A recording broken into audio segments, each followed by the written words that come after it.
This time on Monkey Life, baby Bulu needs a mum, but will Hsiao-quai step up to the mark?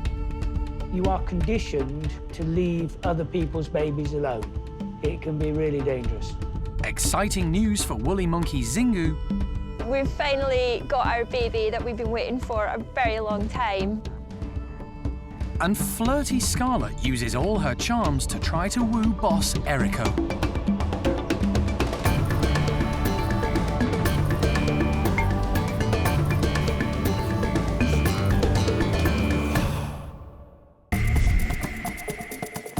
Monkey World in Dorset, buried deep in the English countryside, is the largest sanctuary of its kind on the planet.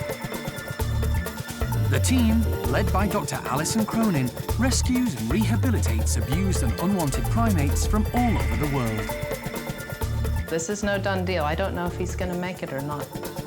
The park provides a home for more than 240 monkeys and apes from 21 different species.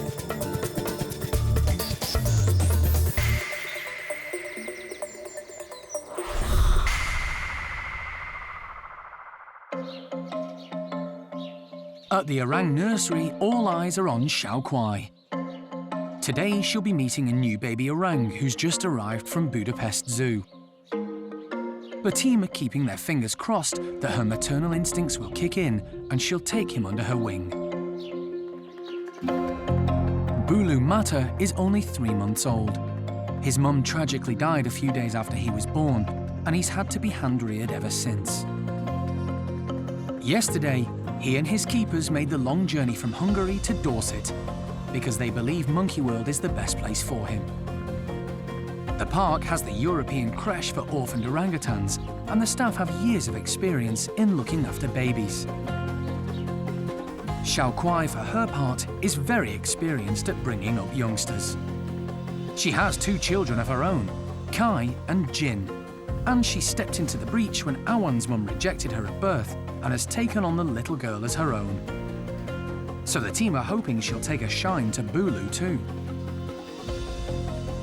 Another point in her favour is that she's still feeding Awan, so she may have enough milk to give Bulu. But it's all guesswork. We'll give it a go. It's the first day, and he's traveled a long way and everybody's a little bit tired, but sometimes you're better taking advantage of the disarray and the confusion, and I'm being scooped up by a new mother orangutan. And let's see how we go. Bulu has arrived at the nursery with his carer Bernadette. She takes him straight over to Hsiao-quai so that they can meet each other through the mesh. She does reach out to touch his little fingers. So far, so good.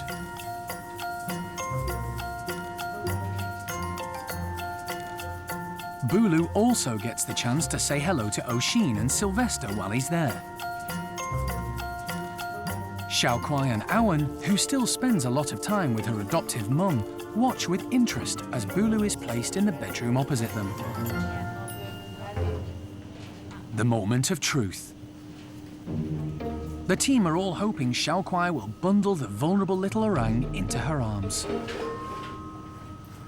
As soon as the slide between the bedrooms is opened, she heads straight in to see him. Bulu is squeaking because he wants to be cuddled. Hsiao-quai hovers at the entrance, but keeps her distance. She's worried she'll be separated from the others in the nursery, so heads back.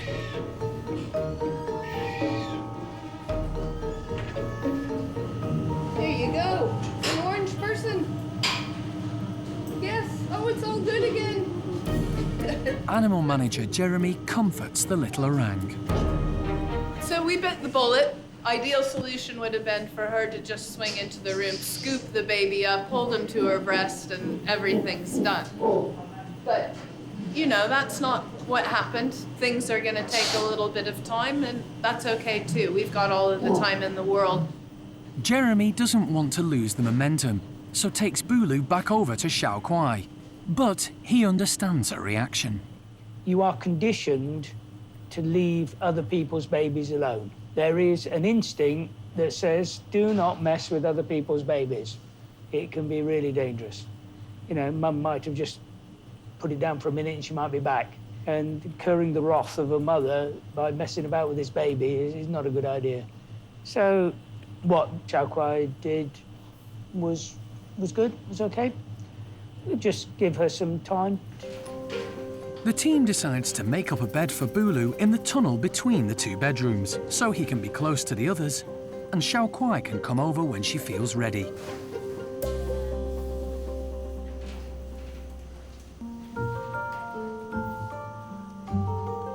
The orangs watch on, fascinated. Bulu looks a little bewildered, but has calmed down and is ready for a nap. Everything can happen in time. Slow is better than fast. We'll take our time, so no problem. And we're ready and geared up to be caring for the baby until Hsiao-quai is prepared to take over. As Bulu nods off, Hsiao-quai can't resist popping in to have a peek. She looks tempted, but only time will tell whether she's prepared to take him on. Bulu is just one of many recent arrivals at the park. 4 more new monkeys look like they've been given a new lease of life. Little Red and her daughter Basset were rehomed from a pub in Cheshire, along with 2 male marmosets called Brass and Evie. The landlord of the pub was moving out and couldn't take them with him. He wanted them to live in a more natural environment. At first, all 4 were kept together as a family unit. But once the group were given more space, the 2 boys started competing for Little Red's affections. So it was decided to move the 2 girls in with a male common marmoset called Rattler. Brass and Evie, whose species are unknown, were left together. And they seem much more settled. They're loving the freedom of their new enclosure.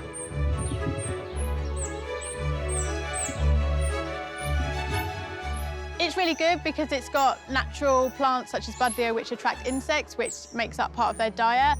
Got quite a lot of foliage in as well because they don't want to be stared at by the public. They are quite nervous animals. It means that they can move around, the public can see them, but they're not, fully on show and they feel quite comfortable in this enclosure. The 2 boys have made huge progress. The difference in Brass and Evie from when they first arrived at the park is amazing. They're doing so much better. When they came, they were quite nervous, they were quite thin, underweight, and their fur was really patchy as well. But now they look amazing. Their fur looks great, it's silky and glossy and not patchy at all, and it's come through really thick. They've put on loads of weight, they're almost on the chubby side now, so we've dialed their diet down a little bit. And they seem really happy. They're happy to be around us. They don't like a lot of attention, but they're quite happy. So the change is really, really good to see.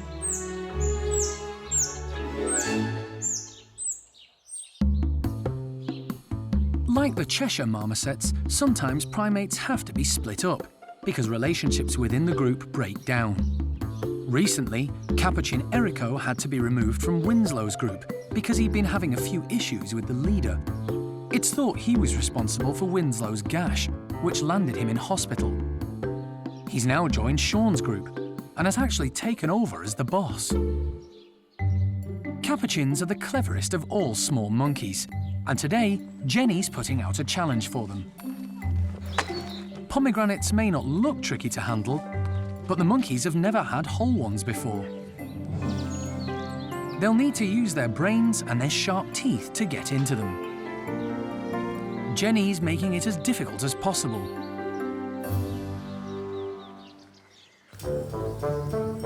Low-ranking Caesar is first out.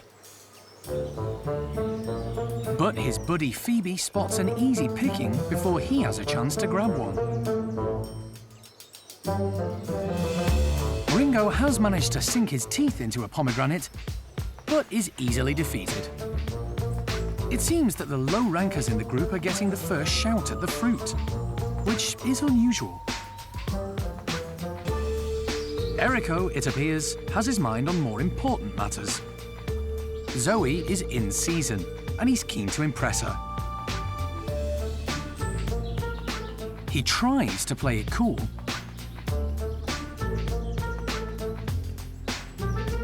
but rushes after her in hot pursuit.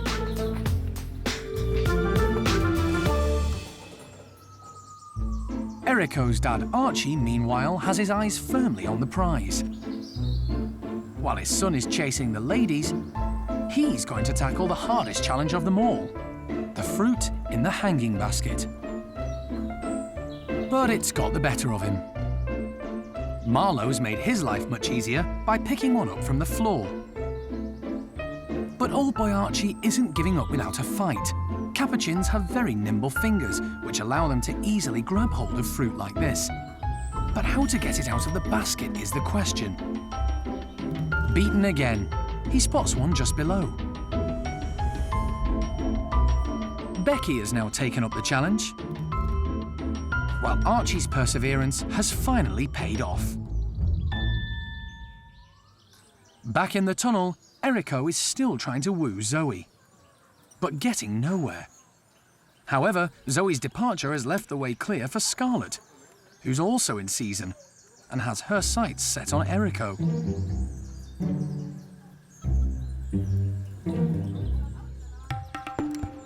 She tries hard to attract his attention, but he blanks her.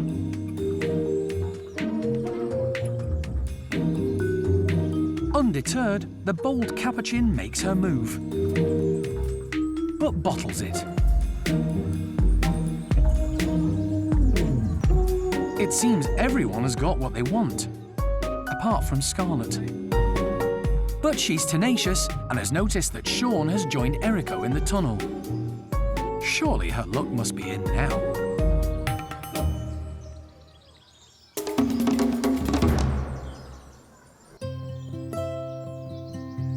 At Oaska's woolly monkey house, there's been a hive of activity because Xingu has had her baby.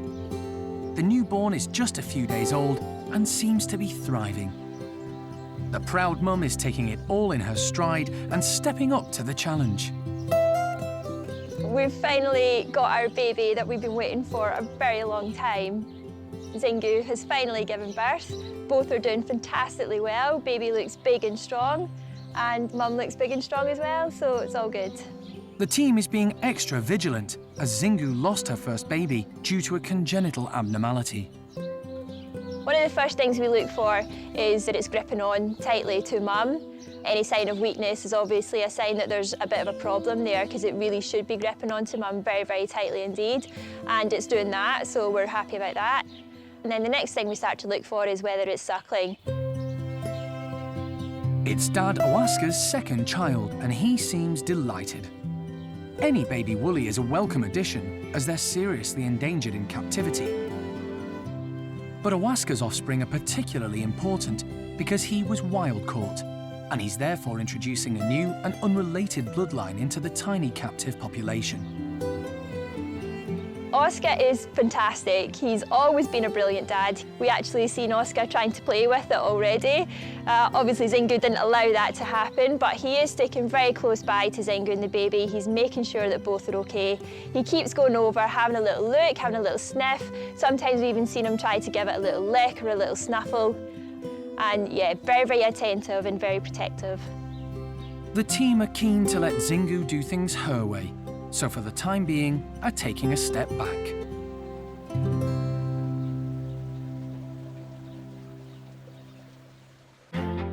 Meanwhile, at Levar's house, another baby woolly who was rejected by his real mum seems to have found a foster mum.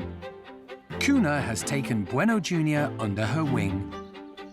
It's great news for Junior, who had to be hand-reared by the staff. He's only just joined the group full-time. He climbs on her back as babies do with their mums, and she keeps an eye out for him. Kuna has surprised everyone with her maternal instincts. She's had 3 children herself, but they all had to be hand-reared because she wouldn't feed them. Woolies learn a lot from their mums, so it's great that Junior finally has someone to look up to. And it means that with Kuna around, it's safe for Junior to go out into the big forested enclosure. This is a big deal for such a tiny woolly.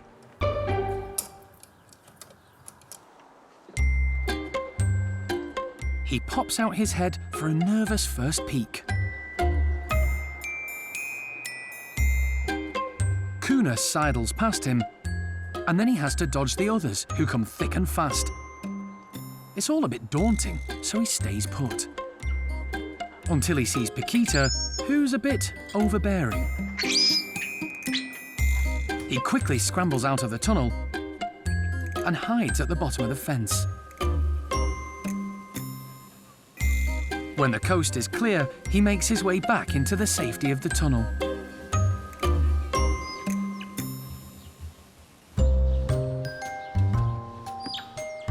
But watching everyone have fun outside tempts him to give it another go. However, he's too scared to venture any further. Kuna suddenly appears to reassure him, and he gratefully jumps on her back.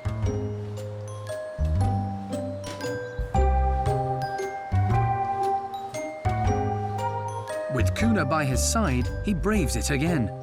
But he keeps his prehensile tail firmly wrapped around the hose, ready to dart back in when he loses his nerve. And now, Kuna's disappeared. Junior still has a lot to learn. And it's not easy without a full-time mum. The first few steps are always the most difficult. Next time, he'll no doubt take a few more. Although there have been plenty of babies recently, the park also has its fair share of oldies. Elderly Mica is now the only patas monkey at the park because her partner Sissy Joe recently passed away. The team were in a quandary about what to do, as they didn't want her to be on her own. So they started looking around for a potential housemate. Old boy lemur George had been living separately from the rest of the ringtails for a while because he didn't really get on with them. He's elderly and couldn't be bothered with their antics. The keepers moved him into his own house next door, so he could still see the others, but was left alone. After a lot of thought, the team decided to pair them up and have moved George into Mica's enclosure. It was a gamble because they are a rather unusual couple. Lemurs come from Madagascar and patas monkeys from Africa, but it does seem to be working. Mica loves grooming George and follows him around. George doesn't exactly reciprocate, but he does appear to enjoy Mica's company and her grooming skills. Patas monkeys are the fastest primates on land, reaching speeds of up to 55 kilometers per hour. You wouldn't guess that from watching Mica, though, who's taking life at a much more relaxed pace these days. They're certainly the odd couple, but it's great that they both have company in their twilight years.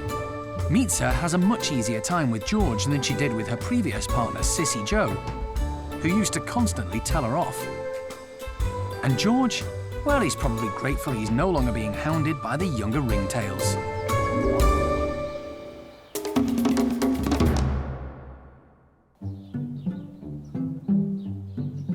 At the Stumpie enclosure, there's a big love-in going on. The ugly monkeys, as they're affectionately known here, are having a mass grooming session. Grooming is an essential part of macaque behaviour and very popular in this group. It's really important for these guys, like with a lot of primates, to spend time grooming. It forms friendships, it strengthens bonds. So they do spend a lot of time doing that and obviously keeps their skin nice. They'll pick off any scabs and things like that. But there is one noticeable absence. Newcomer Flo is feeling a bit peckish, so has gone in search of some sustenance. Flo recently arrived from the German city of Munich, where she was living in an animal shelter. Unfortunately, her partner died, and the staff there didn't want her to be on her own, so asked Monkey World to give her a home. Flo is a normal weight for a stumpie, but the other macaques are on the heavy side, as they were rescued from laboratories where they were used for research and kept in very small cages where they didn't get enough exercise. This has caused a problem for the keepers, as they have to be careful not to overfeed them, but at the same time give Flo enough to sustain her weight. So they sneakily give her extras while the others aren't looking. If they saw us feeding Flo, they wouldn't be best pleased about it because they would want everything that she was getting. So we just have to take the opportunity when they're not watching what's going on, then we can come down here. And Flo does like hanging out down at the bottom of the enclosure, so it's quite nice to take the opportunity at that point to give her some extra nice food. And the other guys don't realise she's having it, so they're not bothered. Stumpies have a strict hierarchy and aren't known for being particularly friendly. So Flo has had her work cut out to be accepted in this group. But she's wisely started at the bottom and has befriended lowly Phil first, who can't believe his luck. Once the others retire inside, the two meet for a secret grooming session. It is really nice to see Phil and Flo together. Flo lost her partner when she was living in Germany, so she's coming over here, and it has taken a few months for her to get up the confidence to groom someone else, and she really did have to make that first step. She has only lived with one other stump-tailed macaque her whole life, so to meet these guys, it was a big ask for her, really, and she's done amazingly well. Phil is a very low-ranking male in this group, probably now the lowest. And he did lose Paddy not so long ago, so it is nice for him to have a friendship as well. So they are getting on really well, and it's really nice to see.